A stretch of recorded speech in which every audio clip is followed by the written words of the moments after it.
পয়গম্বর আরবি আলাইহিস সালাতু ওয়াস সালাম সেখান থেকে চলে আসলেন, বাইতুল মাকদিসে এসে আবার বোরাকে আরোহণ করলেন। বোরাকে উঠে আবার বাইতুল্লাহতে চলে আসলেন। ফজরের নামাজের আগে এই সমস্ত ঘটনা শেষ হয়ে গেল। ফজরের নামাজের পরে যখন পয়গম্বর মক্কার কাফিরদের কাছে এই ঘটনা বর্ণনা করলেন, সবাই হাসাহাসি করতে লাগলো। কেমন কথা এটা, এতটুকু সময়ের মধ্যে কেমনে বাইতুল্লাহ থেকে বাইতুল মাকদিস গেল, সেখান থেকে আবার কেমনে আরশে আজিম গেল। আমার আল্লাহ রাব্বুল আলামিন এই কারণে সূরা বনী ইসরাঈলের শুরুতে সুবহান শব্দ ব্যবহার করে। আলহামদুলিল্লাহিল্লাযী জাআলাশ শামসা ওয়াল কমারা বিহুসবান ওয়ান নাজমা ওয়াশ শাজারা ইয়াসজুদান ওয়া ফাদ্দালা সামানান আলা সামান কামা ফাদ্দালা মাকানান আলা মাকান ওয়া ইনসানান আলা ইনসান ওয়া নাশহাদু আল্লা ইলাহা ইল্লাল্লাহু ওয়াহদাহু লা শারীকা লাহু ونشهد أن سيدنا ومولانا محمدا عبده ورسوله أما بعد فأعوذ بالله من الشيطان الرجيم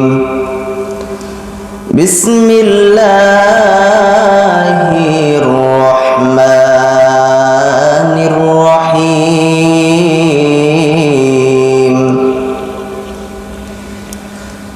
سبحان الذي أسرى بعبده ليلا من المسجد الحرام المسجد الحرام إلى المسجد الأقصى الذي باركنا حوله لنريه من آياتنا إنه هو السميع البصير. وقال النبي صلى الله عليه وآله وسلم اللهم بارك لنا في رجب وشعبان وبلغنا رمضان. صدق الله المولانا العظيم وصدق رسوله النبي الكريم ونحن على ذلك لمن الشاهدين والشاكرين والحمد لله رب العالمين. اللهم صل على محمد وعلى آل محمد كما صليت على إبراهيم وعلى آل إبراهيم إنك حميد مجيد. اللهم بارك على محمد وعلى آل محمد كما باركت على إبراهيم وعلى آل إبراهيم إنك حميد مجيد. कौनैन का मुख्तार खुदा तुमको बनाया, कौनैन का मुख्तार खुदा तुमको बनाया, उम्मत की निगाहबान खुदा तुमको बनाया, उम्मत की निगाहबान खुदा तुमको बनाया. या रब मेरे आँखों में समा जाए मदीना, या रब मेरे आँखों में समा जाए मदीना, मुद्दत से मेरा दिल में तमन्नाए मदीना, मुद्दत से मेरा दिल में तमन्नाए मदीना। तू मर्द मुसलमान हो, तू मर्द मुसलमान, तू मर्द मुसलमान हो, तू मर्द मुसलमान। एक हाथ में तलवार, एक हाथ में कुरान,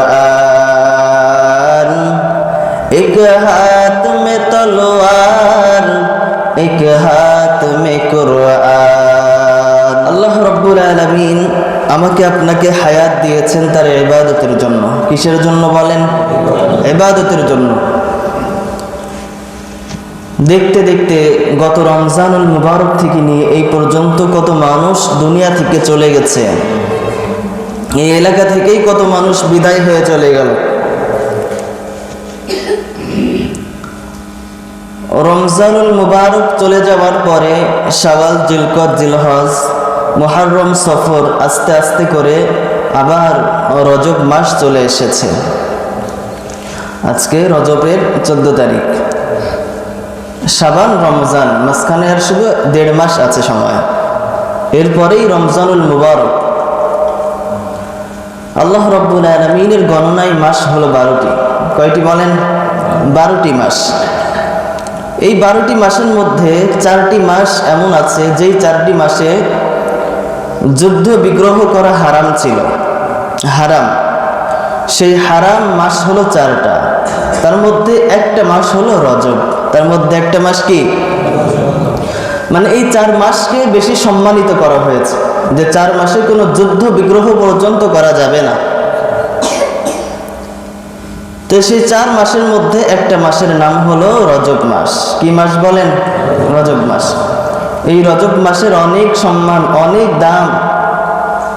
রজব মাস সম্মানিত হওয়ার পিছনে আরেকটাও কারণ আছে, সেটা হলো এই রজব মাসের মধ্যে আমার আপনার নবী জনাবে মুহাম্মদুর রাসূলুল্লাহ সাল্লাল্লাহু আলাইহি ওয়াসাল্লাম এই মাসেই তার মেরাজ হয়েছিল। কি হয়েছিল বলেন? মেরাজ হয়েছিল। অন্যান্য নবীদের সাথে, অনেক নবীর সাথে পয়গম্বর কথা বলেছেন পর্দার আড়াল থেকে, কিন্তু কোন পয়গম্বরকে আল্লাহ রাব্বুল আলামিন ভিআইপি ভাবে দাওয়াত দিয়ে নিজের কাছে নিয়ে যান নাই। শুধুমাত্র আমার আপনার পয়গম্বরকেই নিয়ে যাওয়া হয়েছে। এটা আমার আপনার পয়গম্বরের বিশেষ একটি মুজিজা। জোরে কোন সুবহানাল্লাহ। পয়গম্বর আরবি আলাইহিস সালাতু ওয়াস সালাম এই মাসের মধ্যে মুহাদ্দিসিনে কেরাম, মুফাসসিরিনে কেরাম, ঐতিহাসিকদের মধ্যে ইখতিলাফ আছে কি 27 রজব, রজব মাসের 27 তারিখ নবীজির মেরাজ হয়েছিল। এটাই গ্রহণযোগ্য অভিমত।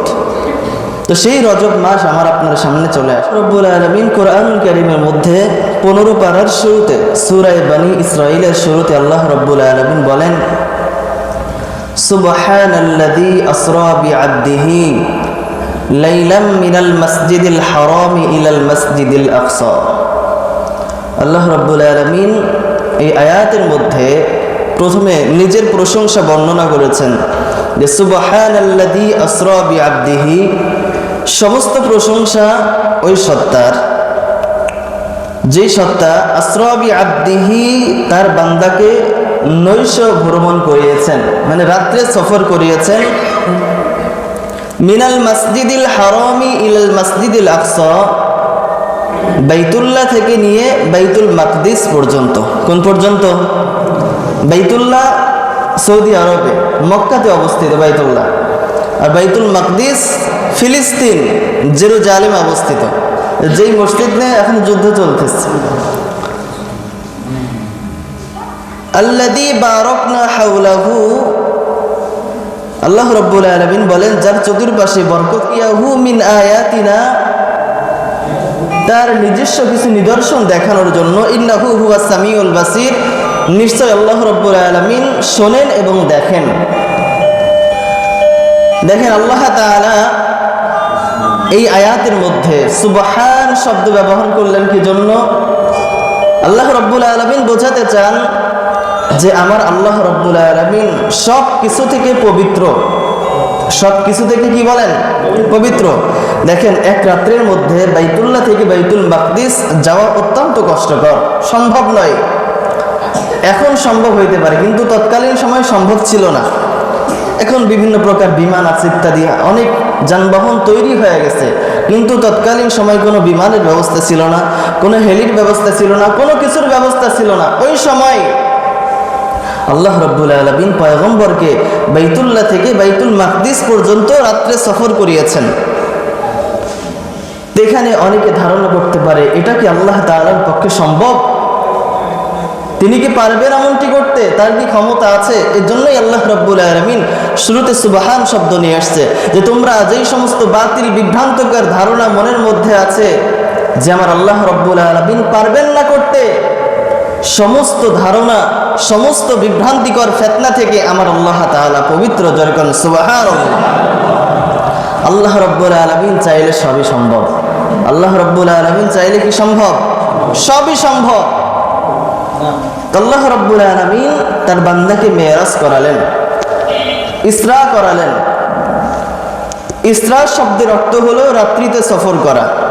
ইসরা শব্দের অর্থ কি বলেন? ঐতিহাসিক কিতাব সিরাতের গ্রন্থ যত জায়গায় আছে সব জায়গায় লেখা আছে ইসরা বা মেরাজের ইতিহাস বা ঘটনা ইত্যাদি লেখা আছে। দুইটা শব্দ লেখা আছে, ইসরা আর একটা শব্দ মেরাজ। ইসরা শব্দের অর্থ হলো রাত্রিতে সফর করা। ইসরা শব্দের অর্থ কি? রাত্রিতে সফর করা। আর মেরাজ শব্দের অর্থ হলো ঊর্ধ্ব জগতে সফর করা। ঊর্ধ্ব জগতে কি করা? যেহেতু পয়গম্বর আরবি আলাইহিস সালাতু ওয়াস সালামকে মক্কা থেকে নিয়ে বাইতুল মাকদিস তথা জেরুজালেম পর্যন্ত সফর করিয়েছে রাত্রিতে, এটা কিন্তু ঊর্ধ্ব জগতের সফর ছিল না, এটা দুনিয়ার সফর ছিল। এজন্য এই সময়টুকুকে বলা হয় ইসরা। আর বাইতুল মাকদিস থেকে নিয়ে আরশে আজিম পর্যন্ত যে সফরটা হয়েছে এটার নাম হলো মেরাজ। সুবহানাল্লাহ।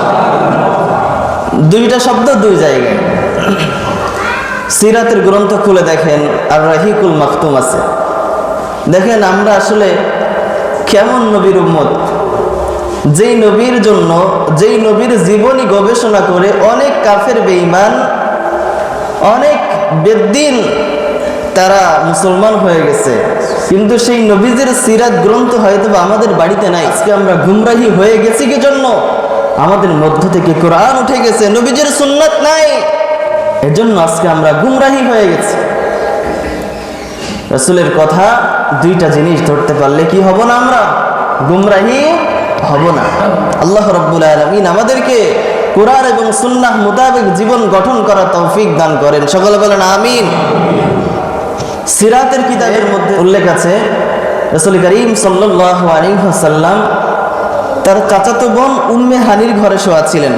কোথায় শোয়া ছিলেন? চাচাতো বোন উম্মে হানি। আরেক বর্ণনার মধ্যে আছে রাসূল করিম সাল্লাল্লাহু আলাইহি ওয়াসাল্লাম হাতিমে কাবার মধ্যে শুয়েছিলেন। আরেক বর্ণনার মধ্যে আছে আমার আপনার নবী জনাবে মুহাম্মদুর রাসূলুল্লাহ সাল্লাল্লাহু আলাইহি ওয়াসাল্লাম শিয়াবে আবি তালিবের মধ্যে শুয়ে আছেন। করিম সাল্লাল্লাহু আলাইহি ওয়াসাল্লাম যখন ব্যাখ্যা দেয় বলে একজন ফেরেশতা আসলো। ঘুমন্ত অবস্থায় একটা মানুষকে যখন ঘুমন্ত অবস্থায় তোলা হয় তার কিন্তু ঘুমের জিমানি থেকেই যায়। রাসূল করিম সাল্লাল্লাহু আলাইহি ওয়াসাল্লামকে উম্মে হানির ঘরে থেকে ঘুমন্ত অবস্থায় তোলা হয়েছে, চোখে ঘুম ঘুম ভাব রয়ে গেছে। যখন ফেরেশতারা পয়গম্বরকে হাতিমে কাবার কাছে নিয়ে গেছে সেখানে আবার ঘুমায় পড়ছে, সেখান থেকে আবার জাগ্রত করছে। দুইটা বর্ণনা ছিল, একটা হলো চাচাতো বোন উম্মে হানির ঘরে, আর একটা হাতিমে কাবা। উম্মে হানির ঘরে শোয়া ছিল, কিন্তু হাতিমে কাবায় যে আবার ঘুমিয়ে গেছে। ফেরেশতারা তাকে নিয়ে জমজম কূপের পাশে গেল। জমজম কূপের পাশে যাওয়ার পরে, কারণ এই যে সিনা চারটা মেরাজে যাওয়ার পূর্বে হলো, এর কারণ কি? মুহাদ্দিসিন ইকরাম লেখেন যে রাসূল করিম সাল্লাল্লাহু আলাইহি ওয়াসাল্লাম এখন থেকে এমন এমন জিনিস দেখবে যেগুলো রাসূল কখনো দেখেন নাই, সহ্য নাও করতে পারে। এজন্য যাতে সহ্য করতে পারে সেই পরিমাণ শক্তি তার কলবের মধ্যে দিয়ে দেওয়া হলো। যেরকম সুবহানাল্লাহ, কলবকে ধোয়া হলো। কলবকে ধোয়ার পরে এবার হাদিসের মধ্যে আসছে একটা বোরাক নিয়ে আসা হলো। কি নিয়ে আসা হলো বলেন? বোরাক নিয়ে আসা হলো, একটা সওয়ারি নিয়ে আসা হলো, যেটা গাধার থেকে একটু ছোট, খচ্চরের থেকে একটু বড়। বোরাক হাদিসের মধ্যে আসছে, বোরাকের কেমন গতি দেখেন। হাদিসের মধ্যে আসছে বোরাকের এমন গতি, মানুষের দৃষ্টিসীমা যেখানে শেষ হয় বোরাকের একটা পা সেখানে যেয়ে পড়ে। সুবহানাল্লাহ, এত কি প্রগতির একটা বাহন রাসূলের মেরাজের জন্য, ইসরার জন্য ব্যবহার করা হয়েছে। রাসূল করিম সাল্লাল্লাহু আলাইহি ওয়াসাল্লাম বোরাকে উঠলেন। বোরাকে ওঠার পরে বোরাক এমন দ্রুত গতিতে রওনা হলো সুবহানাল্লাহ, যে বোরাকটা রাসূল করিম সাল্লাল্লাহু আলাইহি ওয়াসাল্লামকে নিয়ে এত দ্রুত ছোটা শুরু করলো। কিছুক্ষণ যাওয়ার পরে জিবরাইল আলাইহিস সালাতু ওয়াস সালাম পয়গম্বরকে বললেন, ও পয়গম্বর, আপনি এখানে নামেন, 2 রাকাত নামাজ পড়েন। 2 রাকাত কি পড়েন? নামাজ পড়েন। রাসূল করিম সাল্লাল্লাহু আলাইহি ওয়াসাল্লাম নামলেন, নেমে 2 রাকাত নামাজ পড়লেন। 2 রাকাত নামাজ যখন পড়লেন, নামাজ শেষ করার পরে জিবরাইল আলাইহিস সালাতু ওয়াস সালাম জিজ্ঞাসা করলেন, ও পয়গম্বর, আপনি কি জানেন এই জায়গাটা কোন জায়গা? রাসূল করিম সাল্লাল্লাহু আলাইহি ওয়াসাল্লাম বললেন, না জিবরাইল, আমি জানি না এটা কোন জায়গা। জিবরাইল আলাইহিস সালাতু ওয়াস সালাম বললেন, ও পয়গম্বর, একটা সময় এমন হবে যে আপনি মক্কার কাফেরদের কাছে দ্বীনের দাওয়াত দিবেন, তায়েফের ময়দানে যাবেন দ্বীনের দাওয়াত দেওয়ার জন্য, তারা আপনাকে কষ্ট দিবে, আযাব দিবে, আপনাকে মেরে রক্তে রঞ্জিত করে দিবে। শুধু তাই নয়, আপনি যেখানেই দ্বীনের দাওয়াত নিয়ে যাবেন না কেন, মানুষ আপনাকে অপদস্থ, লাঞ্ছিত করবে। ও পয়গম্বর, একটা সময় আল্লাহ রাব্বুল আলামিন আপনাকে হিজরত করার অনুমতি দিবেন।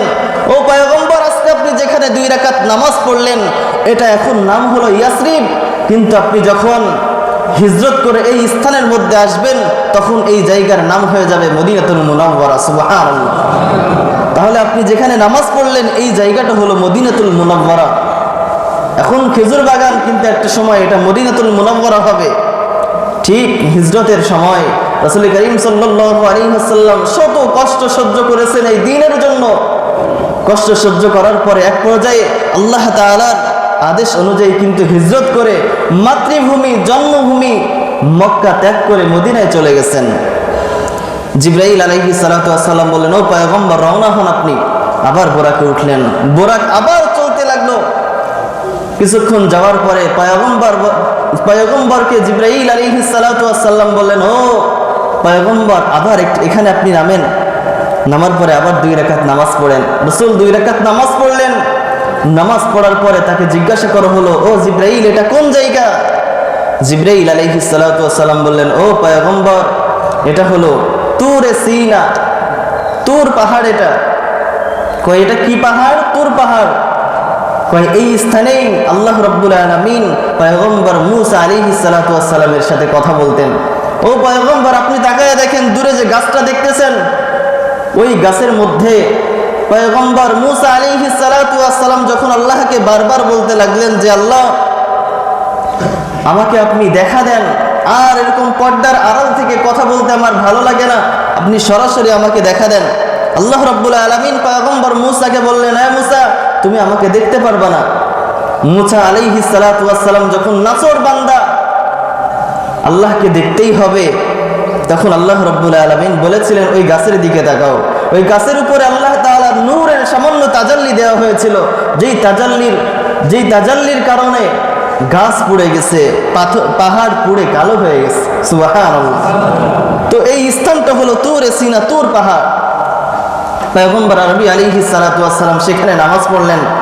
নামাজ পড়ে আবার রওনা হলেন। রাসূল করিম সাল্লাল্লাহু আলাইহি ওয়াসাল্লাম বোরাকে আবার উঠলেন। বোরাক আবার দ্রুত চলা শুরু করলেন।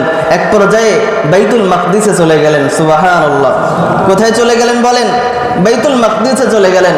বাইতুল মাকদিসে যাওয়ার পরে রাসূল সাল্লাল্লাহু আলাইহি ওয়াসাল্লামকে স্বাগতম জানানোর জন্য আল্লাহ রাব্বুল আলামিন অনেক আগে থেকেই পূর্ববর্তী যত পয়গম্বর দুনিয়াতে এসেছিলেন সকলকে ওই বাইতুল মাকদিসে একত্রিত করে রেখেছিলেন আমার আল্লাহ তাআলা তার বন্ধুকে সম্মান জানানোর জন্য। সুবহানাল্লাহ। আপনার ঘনিষ্ঠ যদি কেউ বন্ধু হয়, যদি আপনার কাছে আসে, আপনি তো তাকে সর্বোচ্চ সম্মান দিয়েই আনবেন, কি বলেন, আনবেন না? তো দুনিয়ার মধ্যে দুনিয়ার বাদশা, তাম বিশ্বজাহানের প্রতিপালক রব্বুল আলামিন সে তার বন্ধুকে তার কাছে ডাকছে, তার মেহমানদারিটাও তো ভিআইপি হবে, কি বলেন, ঠিক না? তার সম্মানটাও ভিআইপি হবে। তো রাসূলকে সম্মান জানানোর জন্য পূর্বের যত নবী রাসূল দুনিয়াতে এসেছিলেন সমস্ত নবী রাসূলকে আল্লাহ রাব্বুল আলামিন বাইতুল মাকদিসে একত্রিত করেছেন। সুবহানাল্লাহ। জিবরাইল আলাইহিস সালাতু ওয়াস সালাম আযান দিলে নামাজ হবে। সমস্ত নবী রাসূলগণ রাসূল উপস্থিত, নামাজের ইমামতি কে করাবে? আল্লাহ রাব্বুল আলামিন বললেন, ও জিবরাইল, ইমামতি করার ক্ষমতা আর কারো নাই, তুমি আমার দোস্তকে। নবীর মেরাজ খুব অল্প টাইম, সামান্য সময় মেরাজ হয়েছে। পয়গম্বরে আরবি বলেন, বাইতুল্লাহ থেকে বাইতুল মাকদিস আমি চলে গেলাম। মদিনার নবী বলেন, বাইতুল্লাহ থেকে বাইতুল মাকদিস আমি গেলাম হলো বোরাক নামক খচ্চরের উপরে। কিসের উপরে? বোরাকের উপরে গেলেন। বাইতুল মাকদিসে যখন নামাজ পড়লেন, নামাজ পড়া যখন শেষ হলো, পয়গম্বর বলেন একটা লিফট আল্লাহ তাআলার তরফ থেকে বাইতুল মাকদিসে আসলো। সুবহানাল্লাহ। কি আসলো বলেন? একটা লিফট, সিঁড়ি আসলো। পয়গম্বর সেই সিঁড়ির উপরে উঠলেন, সেই সিঁড়িটা নিয়ে প্রথম আসমানে চলে গেল। সুবহানাল্লাহ। মদিনার নবী বলেন, আমি যখন সিঁড়িতে উঠলাম আশেপাশে অনেক ফেরেশতা আমার সাথে চলতেছিল। প্রথম আসমানে গেলাম, জিবরাইল আলাইহিস সালাম প্রথম আসমানে সালাম দিলেন, আসসালামু আলাইকুম। ও আসমানের ফেরেশতারা, তোমাদেরকে সালাম। আসমানের ফেরেশতারা ওয়া আলাইকুমুস সালাম বললেন এবং বললেন, ও জিবরাইল, তোমার তো আসার অনুমতি আছে, বলো তোমার সাথে যেটা আছে এটার কি অনুমতি আছে? কয় হ্যাঁ, এটা হলো আখির জামানার পয়গম্বর, আল্লাহ রাব্বুল আলামিন নিজে তাকে মেহমানদারির জন্য ডেকেছেন। সুবহানাল্লাহ। প্রথম আসমানের দরওয়াজা খুলে গেল, আমার আপনার পয়গম্বর প্রথম আসমানে উঠলেন। প্রথম আসমানে যখন উঠলেন, প্রথম আসমানের যত ফেরেশতারা ছিল তাকে স্বাগতম জানালো। অতিথি আসলে যেমন করে স্বাগতম জানাই, পয়গম্বরকে স্বাগতম জানালো। জিবরাইল আলাইহিস সালাতু ওয়াস সালাম পয়গম্বরকে নিয়ে প্রথম আসমানে উঠলেন। মদিনার নবী বলেন, আমি যখন প্রথম আসমানে উঠলাম দেখলাম প্রথম আসমানে একজন বৃদ্ধ বাবা বসে আছে। সুবহানাল্লাহ। জিবরাইল আলাইহিস সালাম বললেন, ও পয়গম্বর, আপনি কি জানেন এই বৃদ্ধ বাবাকে? আল্লাহর নবী বললেন, না, আমি জানি না। জিবরাইল আলাইহিস সালাম বললেন, ইনি হলেন আপনার পিতা হযরতে আদম আলাইহিস সালাম। সুবহানাল্লাহ। প্রথম আসমানে আদমের সাথে সাক্ষাৎ হয়। আল্লাহর নবী আদম আলাইহিস সালাতু ওয়াস সালামের সাথে সাক্ষাৎ করলেন। আদম আলাইহিস সালাম দোয়া করে দিলেন। মদিনার নবী বলেন, আমি আদম আলাইহিস সালামকে দেখলাম তিনি বসে আছেন। যখন ডান দিকে তাকাই তার চেহারাটা হাস্যোজ্জ্বল হয়, আর যখন বাম দিকে তাকাই সে কান্না করতে থাকে। জিবরাইল আলাইহিস সালামকে আমি জিজ্ঞাসা করলাম, ভাই জিবরাইল বলো, আদম আলাইহিস সালাম যখন ডান দিকে তাকায় কিছু মূর্তি রাখা ছিল তাদেরকে দেখে কেন হাসে, আর যখন বাম দিকে তাকায় চোখের পানি কেন ফেলে? জিবরাইল আলাইহিস সালাম বললেন, ও পয়গম্বর, যখন আদম আলাইহিস সালাম ডান দিকে তাকায় যে সমস্ত সন্তানের মূর্তি আছে এরা হলো জান্নাতি, এজন্য যখন ডান দিকে তাকায় চেহারাটা বড় খুশি হয়। যখন বাম দিকে তাকাই বামে যে সমস্ত মূর্তি রাখা ছিল তারা হলো জাহান্নামী। এজন্য আল্লাহ তাআলার পয়গম্বর আদম যখন বাম দিকে তাকায় চেহারাটা মলিন হয়ে যায়। আল্লাহ তাআলার পয়গম্বর জিবরাইল আলাইহিস সালাতু ওয়াস সালামের সাথে প্রথম আসমানের কাজ সেরে যখন দ্বিতীয় আসমানে যায়, যাওয়ার পরে আবার সালাম দিলেন, আসসালামু আলাইকুম। দ্বিতীয় আসমানের দরজা খুলে গেল। দ্বিতীয় আসমানে যখন পয়গম্বর উঠলেন, দ্বিতীয় আসমানে দেখলেন হযরতে ঈসা এবং ইয়াহইয়া আলাইহিস সালাম। সুবহানাল্লাহ। কারে দেখলেন দ্বিতীয় আসমানে? ঈসা আলাইহিস সালাম আর ইয়াহইয়া আলাইহিস সালাম। পয়গম্বর ঈসা আলাইহিস সালাম আসমানের উপরে জীবিত, তিনি আবার শেষ জামানায় দুনিয়াতে আসবেন। ঈসা আলাইহিস সালাতু ওয়াস সালাম আল্লাহর কাছে দোয়া করেছিলেন, আল্লাহ আমারে আপনি এই জামানার নবী না বানাইয়া আখিরি জামানার পয়গম্বরের উম্মত বানাইবেন। সুবহানাল্লাহ বললেন না? ঈসা আলাইহিস সালাতু ওয়াস সালামের দোয়া কবুল হয়েছে। ঈসা আলাইহিস সালাতু ওয়াস সালাম দ্বিতীয় আসমানে আছেন। পয়গম্বর দ্বিতীয় আসমান থেকে যখন তৃতীয় আসমানে যায়, তৃতীয় আসমানে যাওয়ার পরে আসসালামু আলাইকুম বললেন, তৃতীয় আসমানের দরওয়াজা খুলে গেল। তৃতীয় আসমানে পয়গম্বরের সাথে সাক্ষাৎ হলো হযরতে ইউসুফ আলাইহিস সালাতু ওয়াস সালামের সাথে। সুবহানাল্লাহ। এভাবে চতুর্থ আসমানে গেলেন, সেখানে হযরতে ইদ্রিস আলাইহিস সালাম। পঞ্চম আসমানে গেলেন, সেখানে হযরতে হারুন আলাইহিস সালাম। ষষ্ঠ আসমানে গেলেন, সেখানে হযরতে মূসা আলাইহিস সালাতু ওয়াস সালামের সাথে সাক্ষাৎ হলো। সপ্তম আসমানে গেলেন, সপ্তম আসমানে পয়গম্বরের সাথে হযরতে ইব্রাহিম আলাইহিস সালামের সাক্ষাৎ হলো। হযরত ইব্রাহিম আলাইহিস সালাতু ওয়াস সালামকে পয়গম্বর তিনি বলেন, আমি ইব্রাহিম আলাইহিস সালাতু ওয়াস সালামকে দেখলাম বাইতুল মামুরের সাথে হেলান দিয়ে বসে আছেন। সুবহানাল্লাহ। বাইতুল মামুর কি জিনিস? দুনিয়ার জমিনের মধ্যে তাম পৃথিবীর মধ্যখান যেখানে বাইতুল্লাহ যে ঘরটা আছে, এই ঘর বরাবর সপ্তম আসমানের উপরে একটা ঘর আছে, যে ঘরটার নাম হলো বাইতুল মামুর। মুহাদ্দিসিনে কেরাম বলেন, বাইতুল মামুর যদি ভেঙে পড়ে সরাসরি এসে বাইতুল্লাহর উপরে পড়বে। এর মধ্যে যে বাইতুল্লাহ আছে এটা তাওয়াফ করে তাম দুনিয়ার মানুষ। আর সপ্তম আসমানের উপরে যে ঘরটা আছে বাইতুল মামুর, এটাকে তাওয়াফ করে কারা? ফেরেশতারা। হাদিসের মধ্যে আসছে, পয়গম্বর বলেন বাইতুল মামুর একবারে তাওয়াফ করে ৭০,০০০ ফেরেশতা।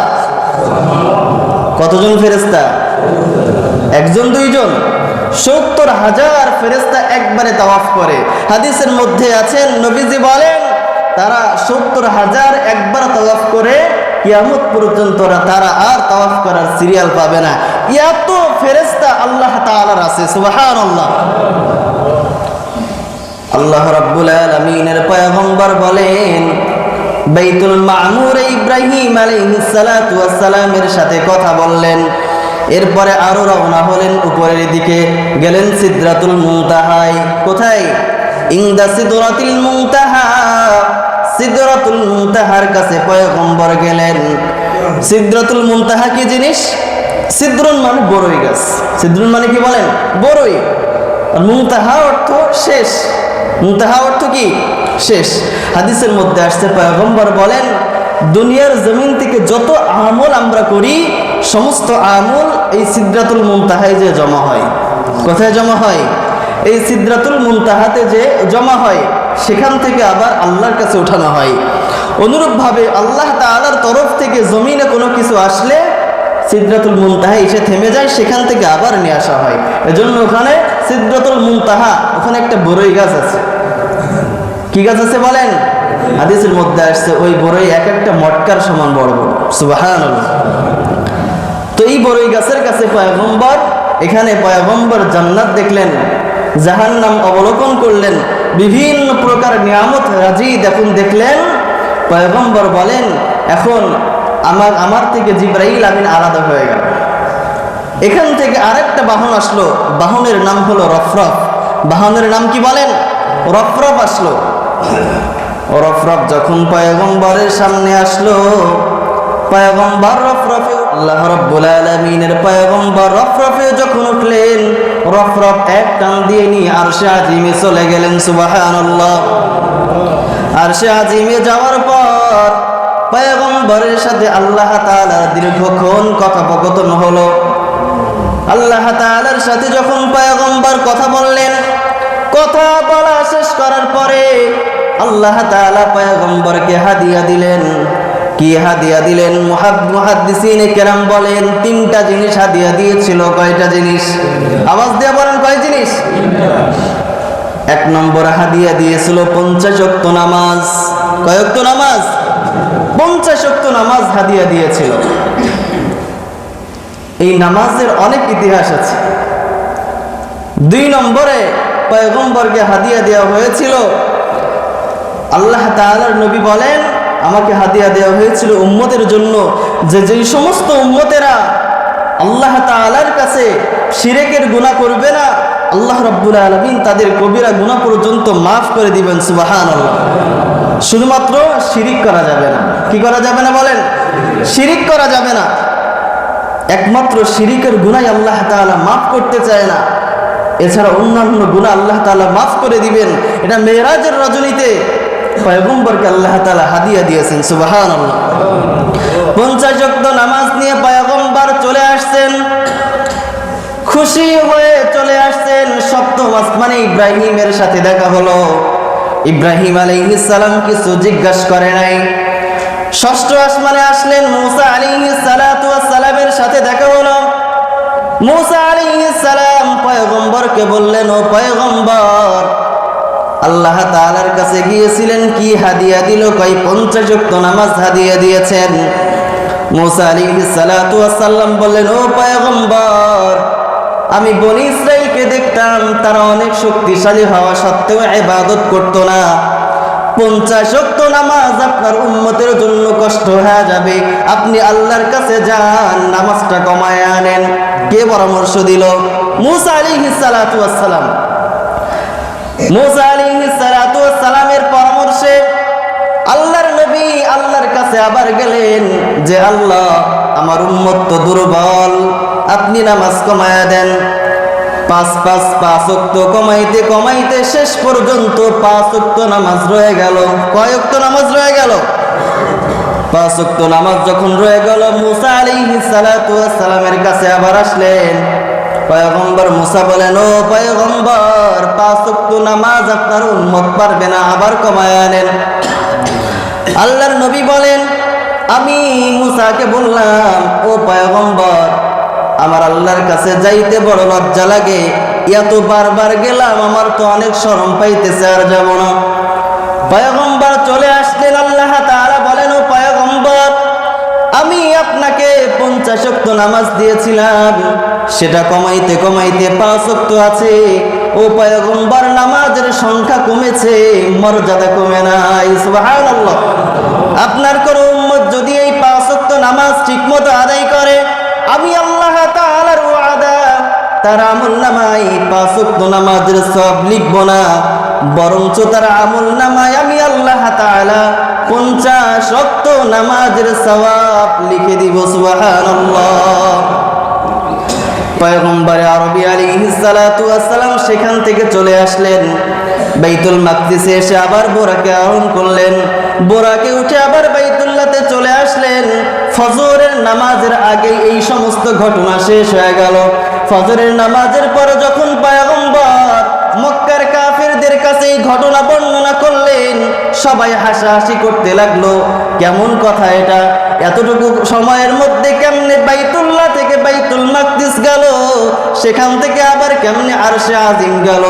আমার আল্লাহ রাব্বুল আলামিন এই কারণে সূরা বনি ইসরাইলের শুরুতে সুবহান শব্দ ব্যবহার করেছেন। এরে মক্কার কাফেরেরা, আমি আল্লাহ তাআলার কাছে বাইতুল্লাহ থেকে বাইতুল মাকদিস যদিও তোমাদের কাছে অনেক রাস্তা, সেখান থেকে আরশে আজিম যদিও অনেক পথ, কিন্তু আমি আল্লাহর কাছে বাইতুল্লাহ থেকে বাইতুল মাকদিস এবং বাইতুল মাকদিস থেকে বাইতুল্লাহ তথা আল্লাহ তাআলার আরশে আজিম একেবারেই অল্প রাস্তা। সুবহানাল্লাহ। বাইতুল্লাহ থেকে বাইতুল মাকদিস, সেখান থেকে আরশে আজিম, কত বছরের পথ। এত বছরের পথ আল্লাহ রাব্বুল আলামিন তার বন্ধুকে সামান্য সময়ে ভ্রমণ করিয়েছেন। এজন্যই তো আল্লাহ তাআলা সূরায়ে শুরুতে সুবহান শব্দ ব্যবহার করলেন, যাতে করে মানুষ অস্বীকার করতে না পারে। আমার আল্লাহ তাআলার পক্ষে সবই সম্ভব, অস্বীকার করার কোনো সুযোগ নাই।